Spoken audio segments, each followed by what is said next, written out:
तो अस्सलाम वालेकुम, तुम लोगों का क्या हाल है। तो जैसे कि तुम लोग जानते हो कि हमने अपनी पिछली वीडियो में देखा था कि लॉजिकल ऑपरेटर्स क्या होते हैं और कंपैरिजन ऑपरेटर्स क्या होते हैं। इसके अलावा हमने एक बेसिक सा ओवरव्यू लिया था कि एंड और ऑपरेटर्स क्या होते हैं। तो इस वीडियो में हमारा बेसिक पर्पस होगा कि बेसिकली ये एक लेक्चर 7 है, ठीक है। तो इसमें हमारा बेसिक पर्पस होगा कि स्कोप रेजोल्यूशन ऑपरेटर्स को देखा जाए और रेफरेंस वेरिएबल्स को इसके हिसाब से देखा जाए और बेसिक टाइप कास्टिंग को भी देखा जाए C++ में। तो बगैर किसी वक्त ज़ाया किए बिस्मिल्लाह करते हैं। औज़ु बिल्लाहि मिनश शैतानिर रजीम, बिस्मिल्लाहिर्रहमानिर्रहीम। तो अगर ये हम VS कोड अपना खोल लेते हैं और यहाँ पे हम अपना फ़ोल्डर खोल लेते हैं जहाँ पे हम आपके सारे ट्यूटोरियल्स को लिस्ट करते हैं।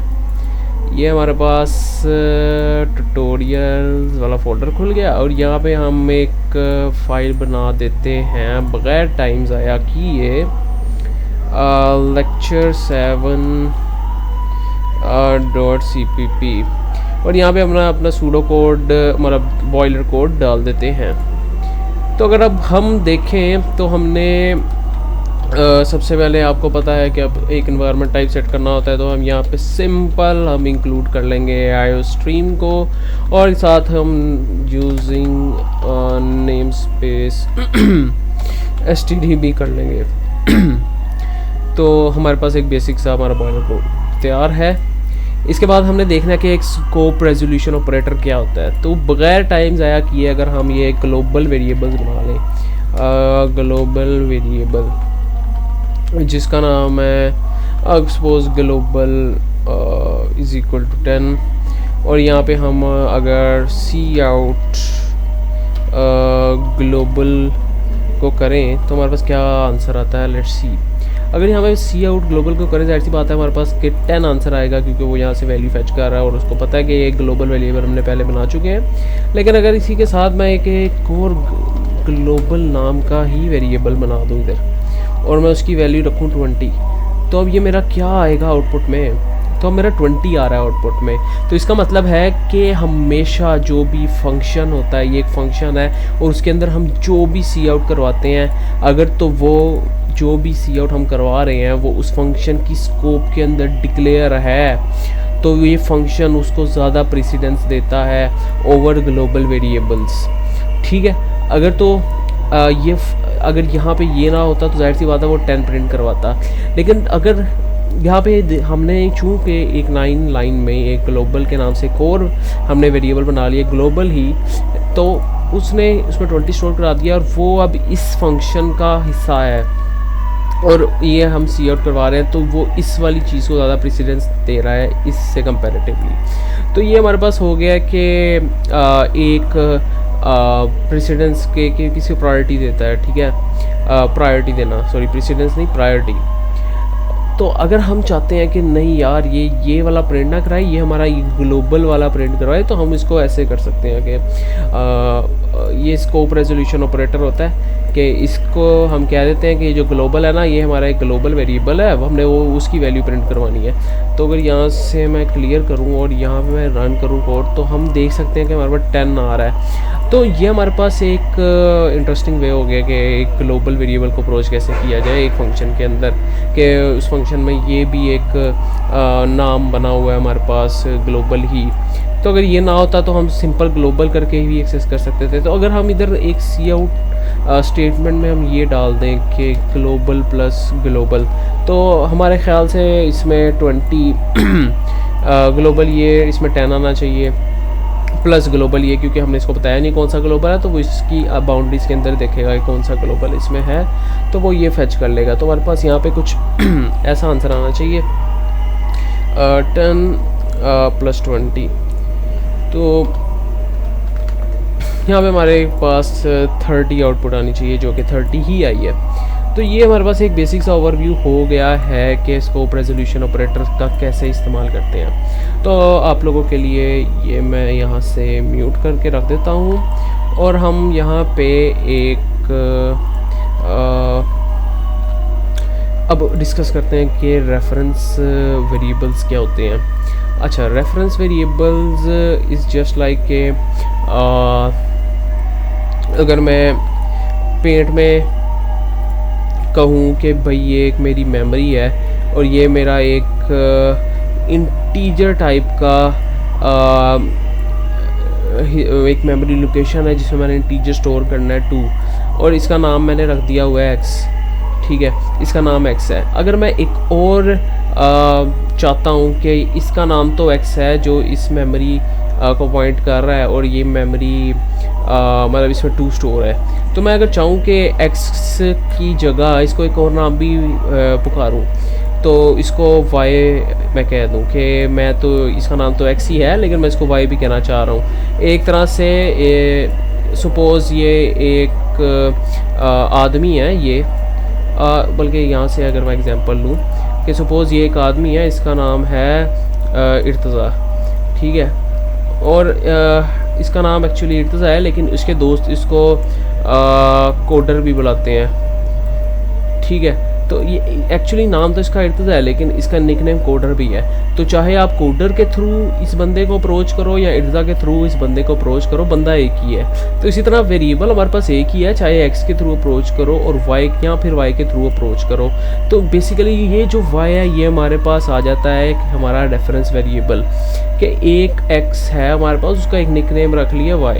तो ये हमारे पास एक छोटा सा ओवरव्यू हो जाता है कि रेफरेंस वेरिएबल्स किसे कहते हैं। इसको हम अगर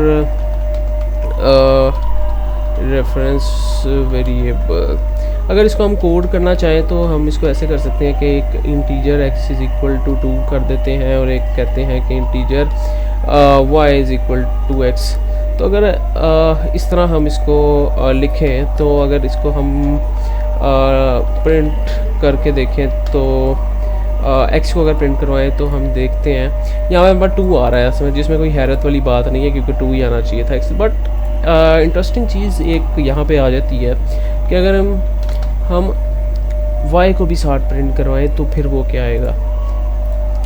तो देखो अगर हम y को भी प्रिंट करवा रहे हैं तो वो भी 2 ही है, इसका मतलब है कि इर्तज़ा की वैल्यू भी 2 है। इर्तज़ा एक नाम है और वो एक ही बंदे को पॉइंट कर रहा है जिसकी वैल्यू 2 है, और कोडर भी एक नाम है जो एक ही बंदे को पॉइंट कर रहा है जिसकी वैल्यू 2 है। तो ये एक हमारे पास बेसिक सा छोटा सा बच्चों वाला ओवरव्यू आ जाता है कि रेफरेंस वेरिएबल्स क्या होते हैं। तो ये हमारे पास एक रेफरेंस वेरिएबल्स का ओवरव्यू आ जाता है। इसके बाद हमारे पास तीसरी चीज़ है बेसिक टाइप कास्टिंग इन C++। अगर हम देखें तो हमने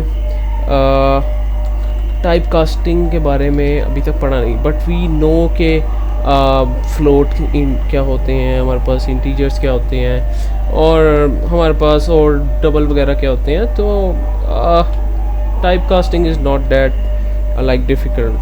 अगर हम यहाँ पे एक फ़्लोट वेरिएबल बनाएं, अगर फ़्लोट के नाम से एक फ़्लोट टाइप का एक वेरिएबल बनाऊँ जिसका रखूँ नाम 1 और उसको 2.4f कर दूँ। अब बेसिकली हमारे पास जो यहाँ f में मैंने इसलिए लिखा है कि अगर आप कोई नंबर दे रहे हो तो बाय डिफ़ॉल्ट जो C++ का कंपाइलर होता है MinGW वो उसको बाय डिफ़ॉल्ट अगर पॉइंट में आप दे रहे हो तो उसको डबल कंसीडर कर रहा होता है। तो इसलिए हमने इसको फ्लोट दिया। देखो अब यहाँ पे ये इसको डबल कंसीडर कर रहा है, अगर मैंने f हटा दिया तो इसको डबल कंसीडर कर रहा है, अगर मैं यहाँ पे f डाल देता हूँ तो अब वो उसको फ्लोट कंसीडर कर रहा है। तो इसके लिए हमारे पास फ्लोट में ये डालना लाजमी होता है।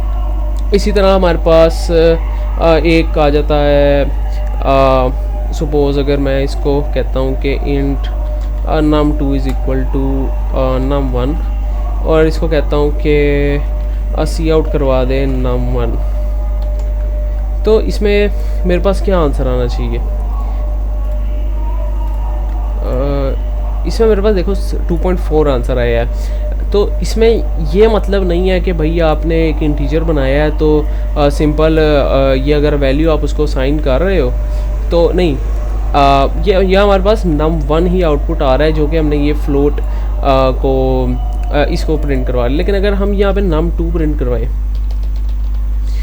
तो यहाँ पे हमारे पास 2 आंसर आ जाता है। तो इसका मतलब ये नहीं, यही है कि अगर आप एक फ्लोट बना लिया आपने तो अगर उसको किसी एक इंटीजर पे असाइन कर रहे हो तो वो उसकी डेसिमल वैल्यूज़ को इग्नोर कर देगा और उसका इंटेग्रल पार्ट जो 2 है वो एक उसी num2 में स्टोर करवा के और हम उसको डिस्प्ले करवा रहे हैं। तो ये हो जाती है, इसको बेसिकली अगर हम चाहें तो कहते हैं इम्प्लिसिट टाइप कास्टिंग।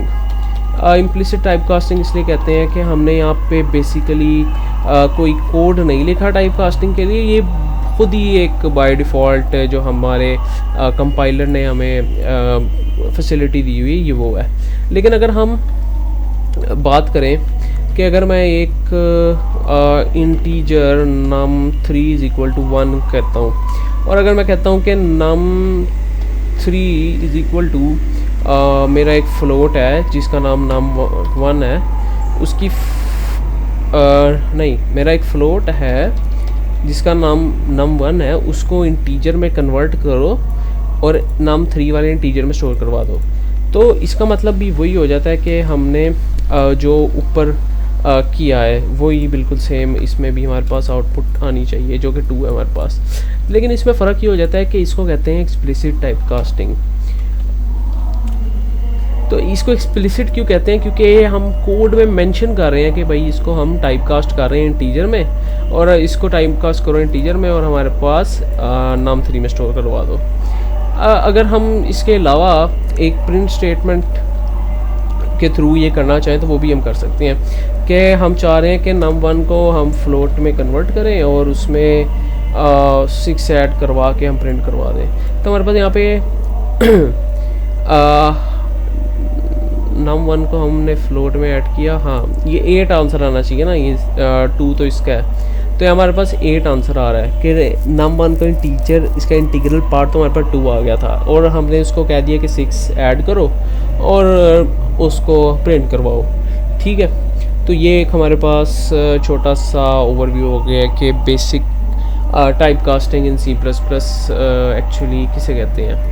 तो आई गेस कि आज का ट्यूटोरियल बस इतना ही था, छोटा सा ट्यूटोरियल था। तो अगर तो तुम लोगों ने प्लेलिस्ट को एक्सेस नहीं किया तो प्लेलिस्ट को एक्सेस कर लो, क्योंकि हम इस पे वीडियोस फेंकते जा रहे हैं और तुम लोग ये माइंड हैकर्स के गिटहब को भी एक्सेस कर लो। तो इसमें इंशाल्लाह तुम लोगों का ही फ़ायदा है और एक बेहतर कम्युनिटी बनाने के लिए हम मेहनत कर रहे हैं। तो